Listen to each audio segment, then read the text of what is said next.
This is Soccer 101 with Moon and Rocchio. Welcome back to Soccer 101 with Moon and Rocchio. Rocchio, that was a rough start. We're just gonna hit the ground running and say, you know what? Round one, week one is behind us, and what do we do? St. Louis City SC lost to the Oppo State rivals there, Sporting KC 4-1 in a best of three series here for round one of the playoffs. Didn't look good. Didn't look good. I'm sure we can break down a little bit of the strategies and see what happened, but how are you feeling about it? I mean, yeah, didn't feel great about it. Obviously, it was a rough one. You know, kudos to all the fans who went out there. I've heard some stories about how rough it was. Obviously, if you were, one of the very loyal fans who's out there, not under the overhang, I can't imagine just how rough that was with how cold it was. So, kudos to all the fans who stayed out there. It was extremely impressive. To anyone who's kind of coming after fans who left by about the 80th minute, why the hell wouldn't you be leaving at that point? That's completely reasonable. It was late, it was cold, and you couldn't get an umbrella. So ponchos suck. I hate wearing a poncho. Yeah, late, cold, and rainy on a school night, Sunday at 9 p.m. Thankfully, this next match is coming up on Sunday at 4 p.m. or so I read. That's the correct time, right? Yes, 4 p.m. on Sunday in Kansas City, and then either 4 or 5 p.m. on Saturday should they win Game 2, and they're back here for Game 3. So, yeah, it was a rough one, Moon, but I think there's a lot of reasons to be hopeful for a Game 3 being, happening. Yeah, I think so, too, especially Saturday. I read it's 5 o'clock on the 11th. Okay, gotcha. If we need a Game 3, since we're going to need it. 4 and 1 was 5. Yeah, since we're going to need a Game 3. I do have confidence in the team that they can bounce back. We just did a segment on Channel 2. They wanted to feature the podcast and talk about, the rising popularity of Soccer 101 here and just soccer in general and what it means to us to have a team. And one of the things we were talking about was the composure that this team has shown over the course of the season. Yeah, we've lost a couple matches, and we can get into how we see this past loss paralleling or comparing to some of the other past losses. It wasn't the greatest ending of a season for us as far as score lines go. So how do they bounce back? How do they start the bounce back here going into Game 2 on another Sunday against a rival that now has shown wow, they can come from a wild card position and really out-strategize and play pretty simple soccer and beat the top of the West team. How do we go about it? I mean, you have to play with the ball. I mean, that's the simple fact of the matter, because I don't see why Sporting Kansas City would come at it any differently.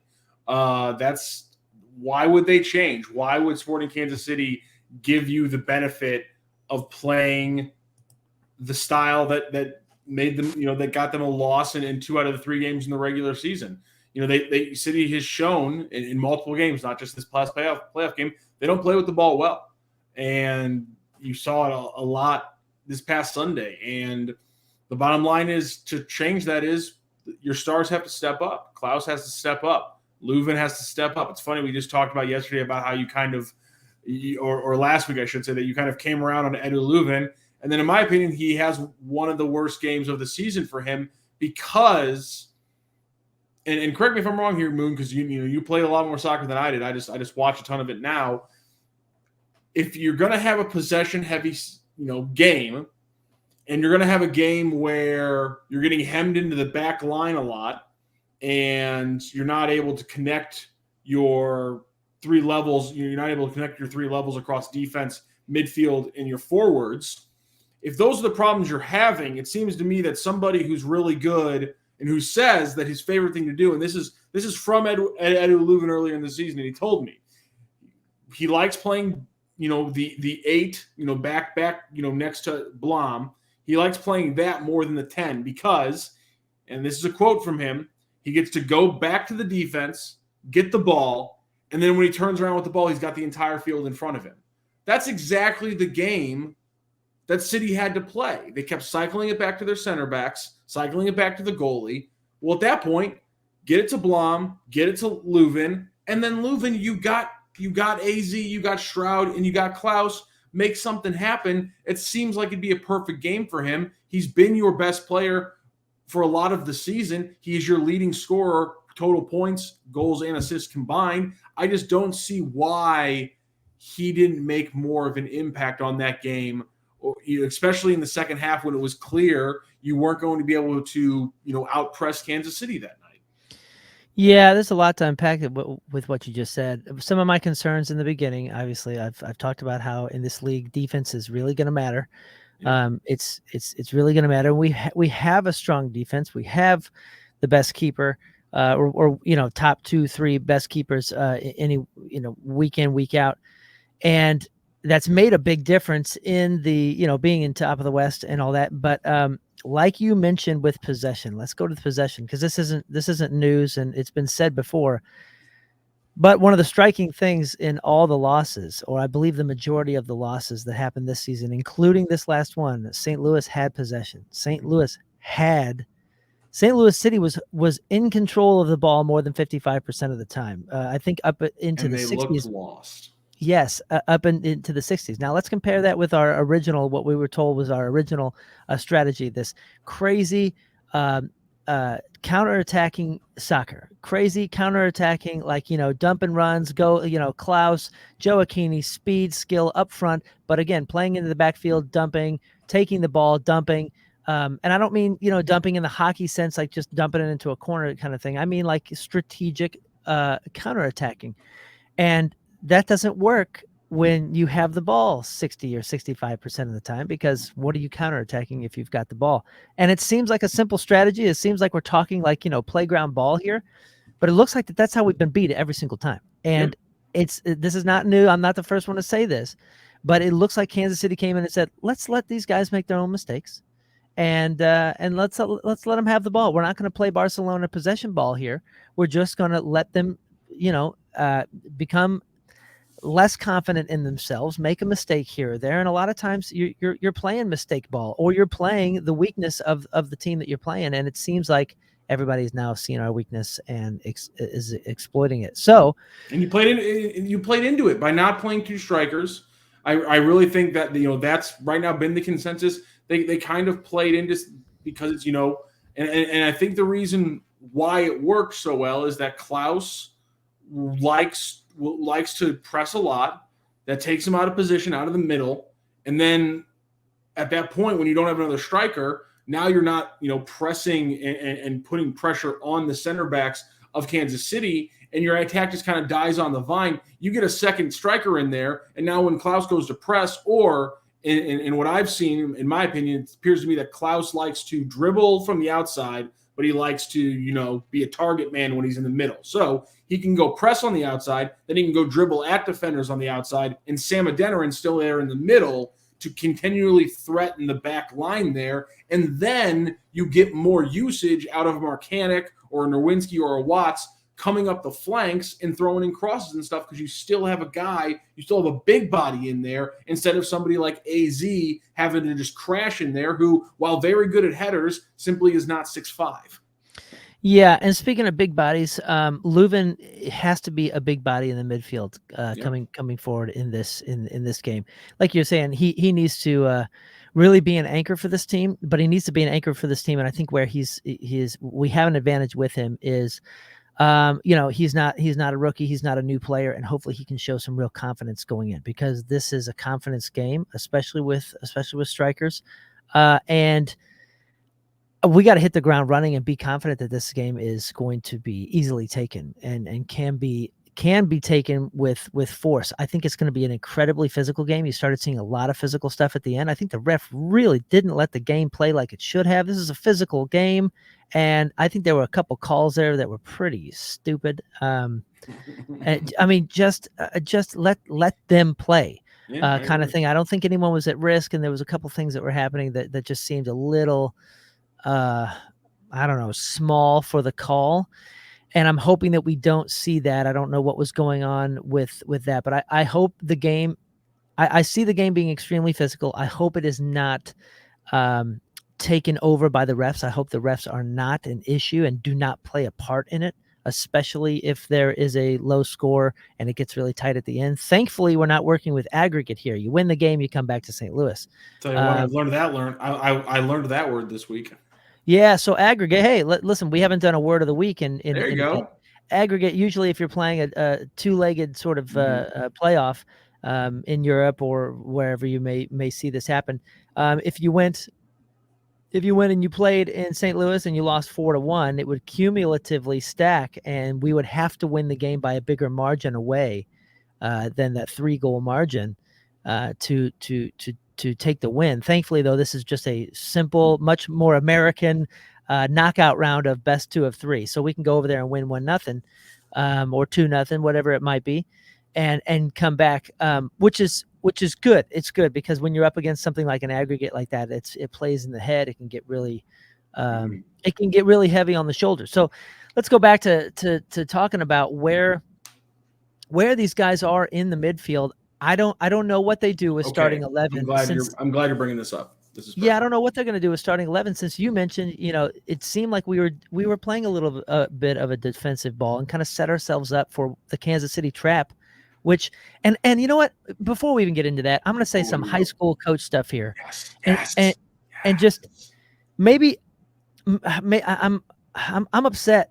Well, especially one of those goals. I think it was the second KC goal that just ripped into the right corner. That ball came out of the KC defense, whether it's kicked on a goal kick or something like that. If it's in the air, who is attacking that ball? A City player in the first half of this season was always on the balls in the air. There was always somebody pushing somebody, jockeying for position, and getting the first touch on that thing and controlling the ball out of the air. What was that?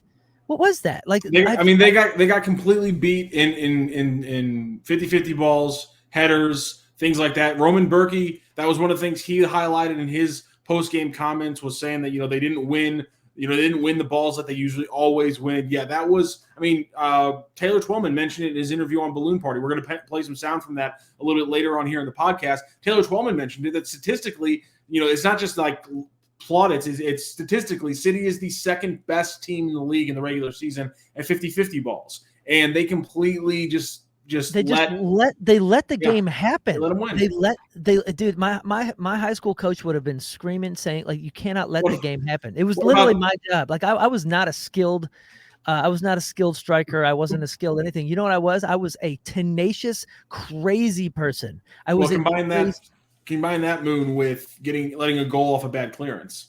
How would your coach react? How would your coach react to the combination of 2 of 4 goals being from those two, basic mistakes? Yeah, and the wild thing is the finishes were great. Casey's finishes were great. The goals were deserved once they got there. They should never have gotten there. And you cannot play playoff. You can't play playoff ball in any sort of sport, in any sort of league, and let the game happen. You can't let the game happen. You have to control it. And the balls out of the air there and those 50-50 balls, I think that's what mattered ultimately. I mean, we can talk about the strategy and the possession and all that kind of stuff, but those 50-50 balls, dudes, what the hell are you doing out there? You try, like, you gotta work for it, man. And that was the strength of the players that didn't have the skills to be all-star players, like myself. Like, yo, I don't care. I was a foot shorter than everybody, but I touched the ball first, period. Like, I would climb you like a mountain. Like, the ball's in the air. If I can get to it, I will be the one that gets to it. And of course, I'm no professional soccer player, but I just witnessed a different mindset and a different attitude and a different play-to-play attack with the midfield and the defense on those balls in the air and those 50-50 balls. And that's got to get cleaned up. That's like basic crap. I agree with you on that one. And you mentioned positioning of the midfield, and that's something that I've been kind of getting into on Twitter today and previously, because there's a lot of people I see who are complaining about Löwen's positioning and that, he's the number 10, you need to play him at number 10. And, there's some people bothered by his, that AZ gets in his way offensively and things like that. I personally do not see that. I think, I'm going to acknowledge that Löwen had a bad game. But Löwen had a bad game, in my opinion, because he's so effective from that deep lying playmaker role.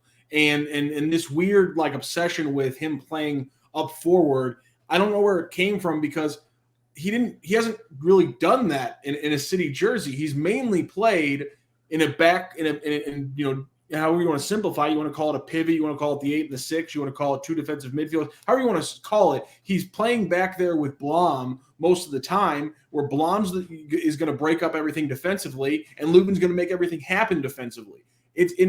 I'm just confused why there's a weird thing where people want Löwen playing up when he hasn't played up. He's either played in a back two defensive midfielder, or he's played outside at left mid when they played that 4-4-2 diamond.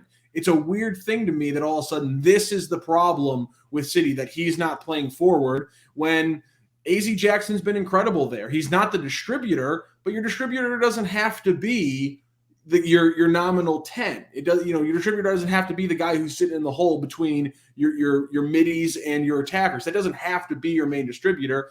Löwen's your main guy, and I think that's his best spot offensively and defensively, whereas AZ, God, the press works because he's able to just attack from that spot. And that's not one of the things I would expect or want to see Carnell change for the lineup coming up here in game 2.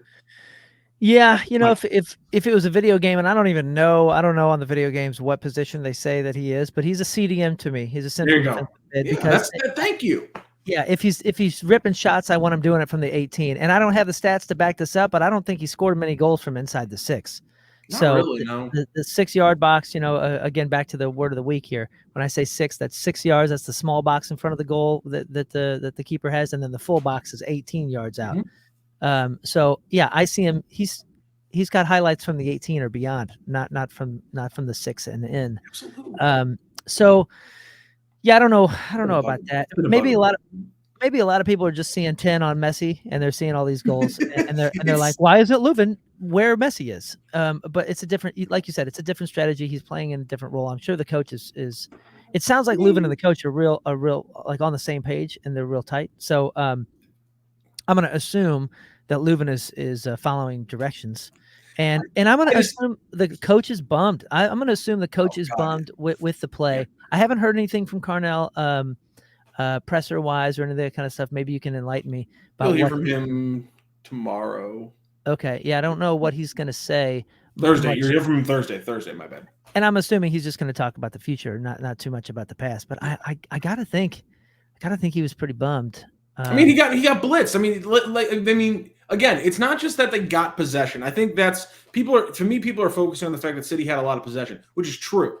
But I think it's just that it's the kind of possession. It's that in other games, City's been able to progress the ball, and they simply can't break teams down in the final third, which is, again, something you criticize and something that has been a problem for City this season.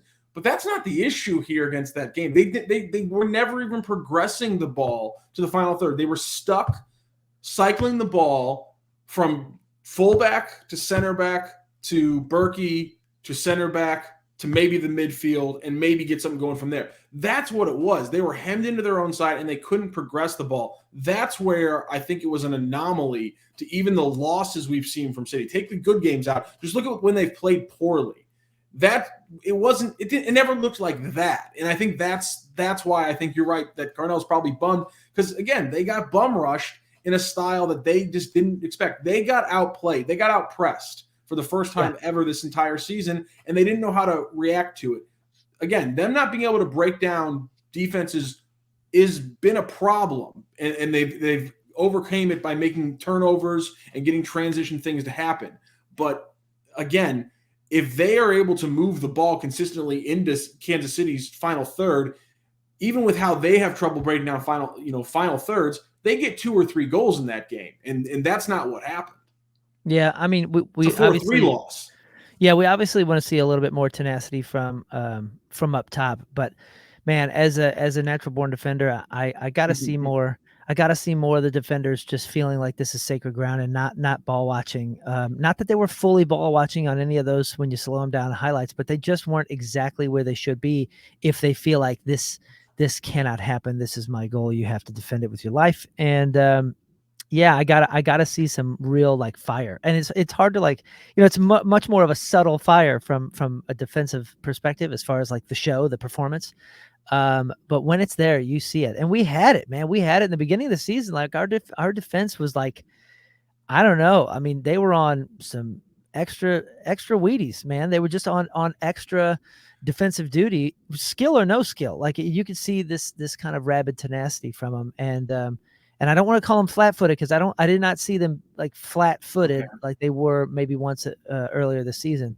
They just didn't seem as tenacious and smart about that defense. You want to switch gears for a second and talk about another number 10?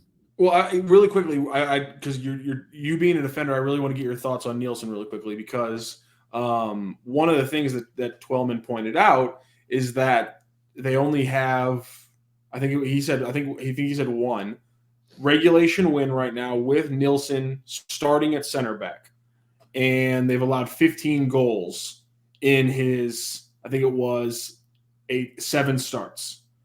So when you watch this back four, personally for me, I think there's just questionable tactics with the fullbacks. When you watch this back four, specifically when you've watched the back four over the last month and a half of Parker and Nielsen, do you see an issue with those two holding their line, being able to stop other attackers? What do you see as a defender when you watch the center back pairing that we will probably see on Sunday? Let's see. I see regular season final 0-0. I see regular season final 2-1. I see regular season final 4-1. Then I see regular season final 3-0. St. Louis loses. Then I see decision day. Seattle shuts us out again. Loses. We lose 2-0. And then I see a blowout 4-1. I mean, if you're going to play stat ball, you just gave us the stats. Yeah. So now you have to change things and play ball. I hate to say that, but man, like you have to have such intense leadership right there in those two center backs. Again, pulling balls out of the air or directing people to do so, and not letting things get weak or spread too far one way. Like your center backs are so important, man, and especially when you have a possession type of game and you have a team that's wanting you to have possession and wanting you to make mistakes, wanting you to feel less confident because you have possession and you're not sure what to do with it and you're having less success. In all honesty, man, like that's some of the difference between like LAFC, Kalini's, like some of these like veterans center backs. When they come in, they may not be as fast as they used to be. You may be able to outrun them as far as strikers go and all that, but like the just absolute confidence, the fire, and the intelligence of a good center back is one of the most unsung heroic things that will ever happen on a field. And if you go back and you look at all these like famous defenders, these aren't the fastest guys, they're not the biggest guys. They're the scariest guys. They're the scariest guys because when they play, it's harder to freaking score. And especially when you have two center backs that are really working and they're on the stat sheets as working together really well and having wins and preventing goals. That's a good thing. And that's not happening right now. So I don't want to like single the dude out. I really don't. Cause I mean, you're not seeing like, you're not seeing a ton of mistakes necessarily, but it just depends on if you're playing stat ball or Rudy ball. Like, I don't know what's happening at training. I don't know if he's like, like the greatest guy, like maybe it's Rudy ball. Like maybe if you just give him that chance, he's going to be the freaking hero. I don't know, stat ball or Rudy ball. What do you do? Is Lucas Bartlett Rudy in this situation? I'm confused. Man, I don't know. I don't know. I'm just saying, like, is it more of a feeling and a faith, or are you just looking at stats now that you have some stats to look at? And listen, as much as Kansas City knows us, we know them. Yeah. So let's see some crazy things. And you know what? I think Coach Carnell has shown some great strategy, great adjustments, and I think he's really clever. And I don't think we've seen all the cleverness from him. I think he's really a smart dude. And that comes from watching some on-field things and just seeing him talk in pressers and other events that I've seen him at. I think he's a clever dude. So maybe this is when we see some clever things. Yeah, I hope so, because speaking of knowing Kansas City, Johnny Russell and Tommy weren't in the game. Or didn't start and didn't need to impact that 4-1 win at City Park. And so now you're in Children's Mercy Park. You got a home game. You can potentially pull two of your better players, one of your best players in Johnny Russell, off the bench and put them in the lineup. I'm interested to see how KC changes. I would expect those to be two of those changes. At the same time, I would expect to see Akil Watts and Sam Adeniran come off the bench for City and start there. Because again, I think we had Andrew Wiebe sound last podcast where he talked about how Adeniran should have started last week. I absolutely agree. He's the one player who has had goals in at least multiple games against Sporting Kansas City. That I think needs to be the call right out of the gate. I think they play better with that 4-4-2 with two strikers. And again, I think it gets down to always having somebody in the middle. And I think Klaus and Adeniran are so potent. And I think that will really open things up in the middle and allow Löwen to do what he wasn't able to do this past week. And I think City's gonna be a tough out for Sporting Kansas City. I totally agree. And with those two up there, you present a much more scary dynamic for their keeper. And Casey's keeper is great. He looks like a pilot. Neely is so good. God bless him. He looks like a guy who's like confident enough to fly you around the planet. And he's good. And he's good. But I do think it's much scarier with Adeniran starting with Klaus up there as well. I think it's scarier for the keeper. I think it's scarier for the KC defense. And you know what? Of course, hindsight is 2020. But I wish, knowing that we had to go to KC at some point, I really wish. And of course, like all the home team stuff has very much so, and even in the playoffs, benefited the home teams. I wish we'd have had the first game. I wish match 1 would have been in KC, because KC came here with no pressure. Like, they came here knowing that, like, oh, dude, if we rip this off of them, ooh, boy, like all favor for us. They didn't have the pressure. St. Louis had the pressure. New first playoff match at home, 9:00 raining crap. I mean, like that, like it was kind of stacked against us in a weird way. I wish we'd have started it out there. I feel like they would have gone in with that underdog mentality that served them so well this season that it's over. Like you can't have that mentality anymore. It's like, it's cute to say, but dude, you won the West. You're bad at playing in front. That's the bottom. Yeah. I see what you're saying. I get it. Had we gone over there, we could at least like psyched ourselves into being like, oh, we're the underdogs, that we're away. You know what I mean? And I swear it would have benefited us as it has the rest of the season. That underdog mind trick.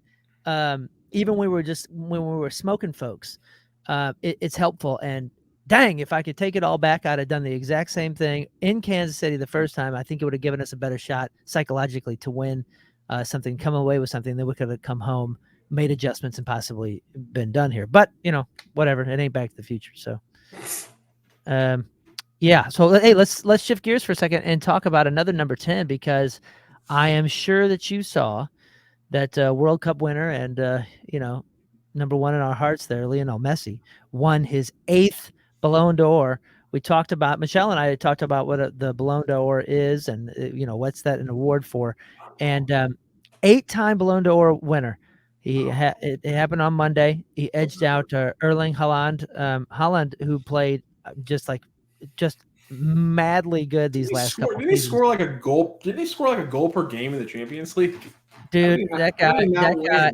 You talk about a scary striker. Every time he touches the ball, you're like, oh, no. Like, you know what I mean? Like, he's incredible. But Messi added, he's got his World Cup. He's got all of his trophies over there. He comes over here with this insane success in the MLS, and then he wins his 8th Ballon d'Or. Just to give you a little context, they've been giving these away. Yes, I love this. I love that you have the context. This is great. Since 1956, okay? Since 1956. That means a lot of players have had the opportunity to win this thing. Now, European players have won 53 Ballon d'Ors. South America has claimed 12. Messi, only 10 players have even won multiple. So 10 players total have won more than one. Yep. Only 5 have claimed the honor 3 times or more. Messi now has 8. To put it in context, people saw Cristiano Ronaldo during his heyday winning these all the time. He has 5. Ronaldo has 5. And again, when were non-Europeans allowed to start winning the award? Oh yeah, not 1994. Yeah, not until the 90s. He has more Ballon d'Ors than whole ass countries in Europe who had 40 freaking years head start, both economically and with soccer, on these fools And he said, hold on a second, give me a decade and a half, I'm going to school your asses. And that's exactly what he freaking did. Let's just go over the schedule real quick on who's beat who. We've gone along enough for this episode. FC Cincinnati took on the Red Bulls in their round 1, and FC Cincinnati was expected to win. They did. It was 3-0. Orlando City was expected to win over Nashville. They did. It was 1-0.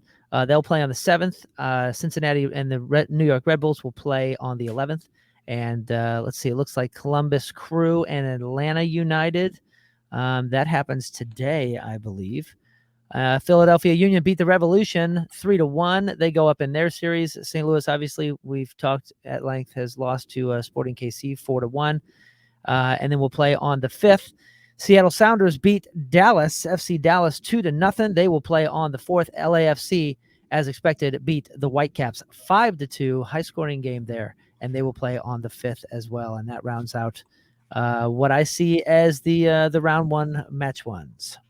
Yeah, I mean, the big thing you got to look at is that City lost at home, and pretty much nobody else did, which is obviously not ideal, not what you want to see there. So not a lot of the other games surprising a lot of people. Obviously, you got big wins from FC Cincinnati. LAFC rolls all over the Vancouver Whitecaps. Obviously, they've been an up and down squad. I saw that Vancouver's opening up their top level for one of the first times, ever, in a huge playoff game coming up this next weekend. But obviously, they're going to have to change things a lot, and so City. But it is kind of crazy that, again, everyone else took advantage of the home field advantage. Right now, City, the one team who has not. So that's a rough start, and hopefully City can bounce back, and hopefully we get some away wins here in the second round. Obviously, City being one of them. Oh, yeah, I forgot there was Houston Dynamo. They were at home as well to Real Salt Lake, and they won 2-1, I believe. So, yeah, man, I think we were the only surprise. But you know what? We're going to go into Kansas City, and we're going to have our own little surprise for them. I'm sure it's going to be clever. We trust in you, Coach Carnell. There we go. We trust in all things Carnell. And you know what? It's going to go great. And Rocchio, thanks for joining me today. Always, Moon, of course, buddy. This was fun. Thanks for letting me rant. Oh yeah, man. Me too, dude. I started screaming at midfielders. Oh my god. You and me. You're screaming at midfielders. I'm screaming about midfielders. It's a good combo. Yeah, I've been talking to a lot of people about youth sports and what you're supposed to be as a coach. You're really there to be an encourager and like a confidence builder. Of course, you're like a skill builder, but first and foremost, you're a confidence builder. And you know what? To a degree, even when you get into the pros and semi-pros and all that kind of stuff, that job doesn't go away. You're not. It doesn't become just a skill building thing or just a strategy building or a management sort of role. You're a confidence builder as well. And a lot of young players going into these types of matches need some confidence building. And I'm sure that's a big part of what's happening in training right now. And hopefully we see a lot of its results on game 2 in KC. So until then, let's just hope for a lot of goals.